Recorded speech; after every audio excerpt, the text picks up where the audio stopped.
Good afternoon, everyone. It's Thursday, March 26th.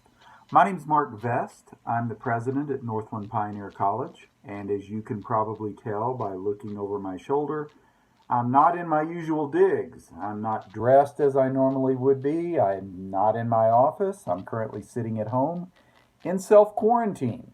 My wife and I were chaperones a couple of weeks ago for a school trip to Orlando, and so out of an abundance of caution, I'm sitting it out for a couple of weeks at home while I make sure that I'm not coronavirus infectious to anyone else. I wanted to talk to you all a little bit today about recent decisions that the college has made, that I've made, and made in consultation with our executive staff and our district governing board, that will have a profound impact in the short term on how the college does business. And that's going to affect us as employees, but more importantly, it's going to affect our students and our communities. So let me talk a little bit first about the priorities for the institution during the coronavirus pandemic, because those really drive the decisions that we have made and decisions that we will make in the weeks to come. Our overwhelming first priority to our employees, our students, and our communities is the health, welfare, and safety of everyone.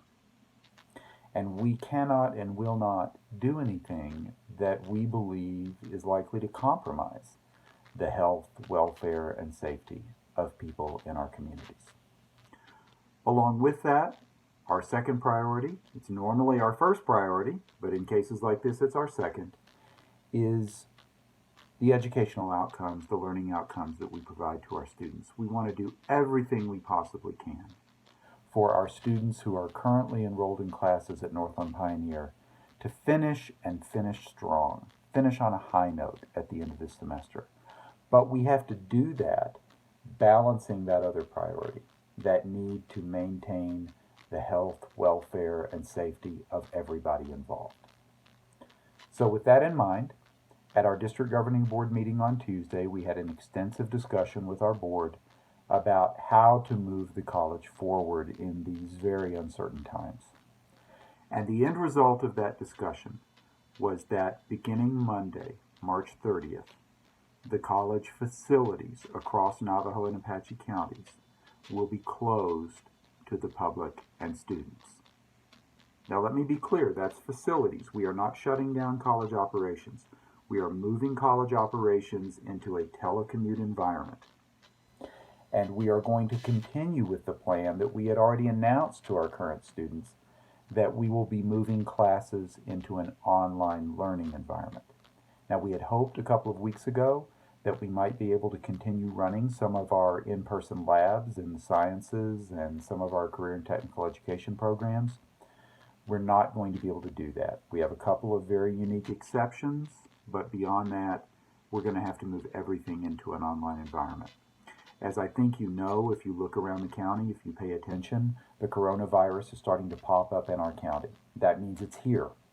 And we don't want to be responsible in part or in whole for helping accelerate the spread of the virus and see that virus migrate to our community members, our faculty, our students, or our members of the public who come onto campus to use our facilities. So we're going to take the advice of our president, President Trump. We're going to take the advice of the CDC.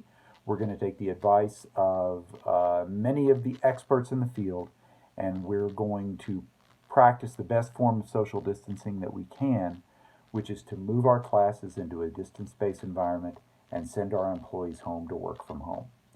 Now, in this environment, the work of the college will continue.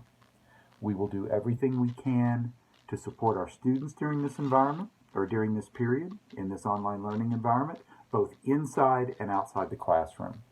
We'll also begin working now on developing plans for what we're going to do about summer courses, and we will announce those as soon as we can. So, expect to see further video chats from me in the future. We'll also be getting information out via text, and we have a website. We have a COVID-19 part of the college website. I would strongly encourage you to pay attention to that site. Look at it frequently for updates. So I want to leave you with this. We have a hard road ahead of us as a college and as a county and as communities. We don't know exactly how difficult that road will be, but we do know it's difficult. But I also know that good can come out of this. And I can just talk about the college, for example. We are going to come out of this a much more technologically savvy college than we are today. We're going to be better prepared to meet you as students where you need to be, okay, and where you want to be in terms of taking classes in a distance format. We'll all be better prepared to do that in the future. What I'd ask you to do for now is this. Pay attention to the information that's coming out to you if you're a student. We'll be getting information to you that will help you understand what your options are as a student. If you want to try to finish your classes in an online environment, we'd love for you to do that. If you just don't think that's possible, we're going to give you some good options so that you aren't harmed in this process financially. Okay? More than anything else, stay healthy, follow CDC guidelines, take care of yourselves, take care of your family members. I'll talk to you soon. Thank you.